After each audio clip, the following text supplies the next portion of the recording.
और बीजेपी के प्रदेश प्रवक्ता कुणाल सारंगी ने कहा है कि जमशेदपुर झारखंड का वुहान बनने की दिशा की ओर अग्रसर हो रहा है और इस मामले में सरकार को यहां पर कोई कठोर कदम उठाना चाहिए, नहीं तो आने वाले दिन में यहां की स्थिति और भी अधिक खराब हो सकती है। झारखंड के वुहान बनने की दिशा में अग्रसर है। पहले भी कई बार भारतीय जनता पार्टी ने आगाह किया सरकार को, जिला प्रशासन को कि अब पुनर्समीक्षा की आवश्यकता है, जिस रणनीति के तहत यहां कोविड के खिलाफ लड़ाई चल रही है। अब तक 2800 से ज्यादा मामले आ चुके हैं और प्रतिदिन 100 पॉजिटिव केसेस में से 3 की मृत्यु हो रही है। 3% का ये मृत्यु दर झारखंड में सबसे ज्यादा है। पिछले 10 दिनों में 55 लोगों की मृत्यु हो चुकी है।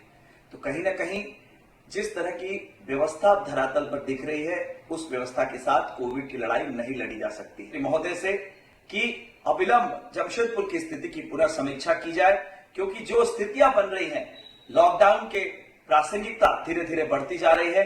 इसलिए सरकार इस पर पुनः समीक्षा करे कि कैसे इस लड़ाई को हम जीत पाएंगे, क्योंकि जो तो देखा आपने कि किस तरह से बीजेपी के जो प्रदेश प्रवक्ता कुणाल सारंगी, उनका कहना है कि ठोस कदम सरकार उठाए वरना वुहान बनने में पीछे नहीं रह जाएगा। ऐसे में झारखंड लगातार केसेस की संख्या जो है बहुत ज्यादा बढ़ गई है। हमारे साथ इस पर बात करने के लिए, चर्चा करने के लिए संवाददाता आने अमृता बनी हुई है। आने अमृता, हर तरफ यही मांग उठ रही है कि जो हालात बने हुए हैं सूबे में, उसको देखते हुए कोई ठोस कदम उठाया जाए। कुणाल सारंगी ने भी यही बात कही।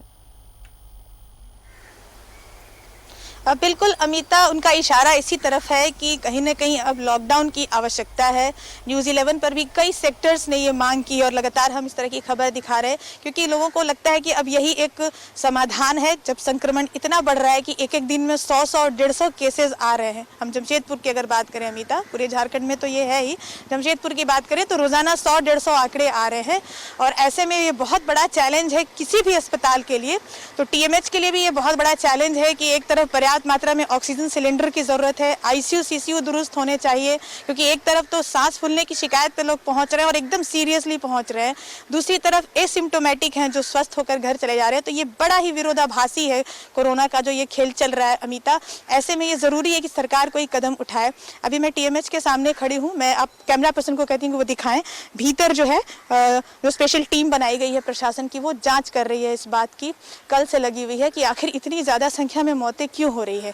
क्या ये कोई लापरवाही है, क्या ICMR के गाइडलाइन के तहत कुछ नहीं हो रहा है, या फिर जो चैलेंजेस चल रहे हैं कोरोना को लेकर के, जिस तरह की कोरोना की मार है उसके तहत इस तरह हो रहा है, क्या हो रहा है। क्योंकि बहुत सारे सीरियस केसेस जो है, जो धनबाद के, पश्चिम सिंहभूम के, बोकारो के, अन्य जिलों के, वो जमशेदपुर आते हैं और TMH में आते हैं। ये भी एक वजह हो सकती है कि हम चूंकि गिन रहे हैं अभी कोरोना को, तो इसलिए यहाँ पे ज़्यादा दिख रहा है।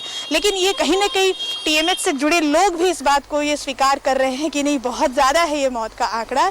अब इसके पीछे कौन जिम्मेवार है, कोरोना का खेल या फिर चुनौतियाँ, जो एक तो डॉक्टरों की संख्या भी कम है क्योंकि डॉक्टर्स भी पॉजिटिव होते हैं।